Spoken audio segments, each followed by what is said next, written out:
Nous allons à présent recueillir le témoignage d'Augustin Augier. Bonjour Augustin, vous êtes coordinateur d'urgence pour Médecins sans frontières. Vous vous trouvez à Lviv, non loin de la frontière polonaise. Comment accueillez-vous l'annonce de cette opération humanitaire exceptionnelle pour évacuer les civils de Mariupol ?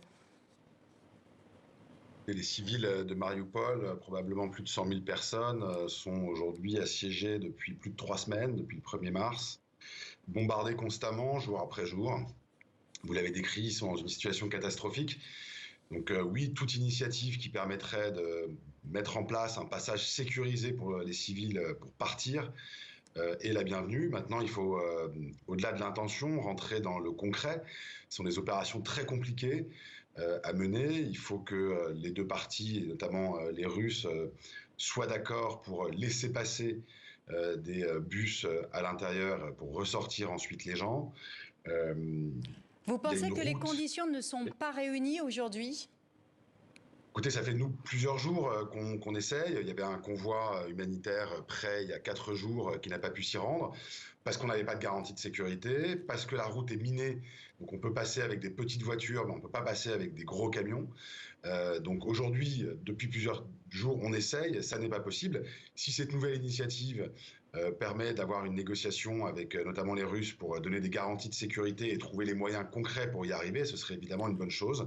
Il faut à la fois sortir les gens qui le souhaitent, pouvoir accéder aussi avec des équipes médicales et du matériel, parce qu'il y a des gens qui seront tankés chez eux, ne pourront pas sortir, notamment des personnes âgées.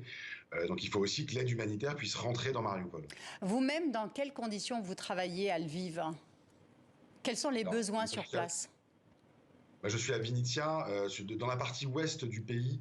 Les Ukrainiens arrivent à faire face au déplacement de population. Il y a une grande solidarité, ils reçoivent beaucoup d'aide. Nous, on intervient dans d'autres endroits, à Kharkiv, on essaie d'intervenir à Tchernihiv, on intervient à Odessa, à Mykolaïv. Là, les besoins près des lignes de front sont plus importants. C'est très compliqué d'arriver à atteindre les populations, puisqu'il y a quand même des questions de sécurité assez majeures. Là aussi, les Ukrainiens, notamment nos collègues médicaux ukrainiens, sont restés. C'est eux qui assument tout le travail à faire. Ils continuent à prendre en charge les patients. Et notre travail consiste à les appuyer quand il y a besoin, avec de l'expertise dans les conflits, et donc de la chirurgie de guerre par exemple. Et puis aussi à aller vers ceux qui en ont le plus besoin, les personnes âgées notamment, qui souvent restent coincées près des lignes de front. Est-ce que l'aide qui vous parvient est suffisante ? Aujourd'hui, l'aide qui arrive dans le pays est extrêmement importante. Plus de 100 000 tonnes de matériel humanitaire est arrivé dans les 15 derniers jours. C'est complètement inédit. On ne voit pas ça dans d'autres crises. Donc l'aide sur place est suffisante. La difficulté, c'est d'arriver à l'acheminer dans les bons endroits.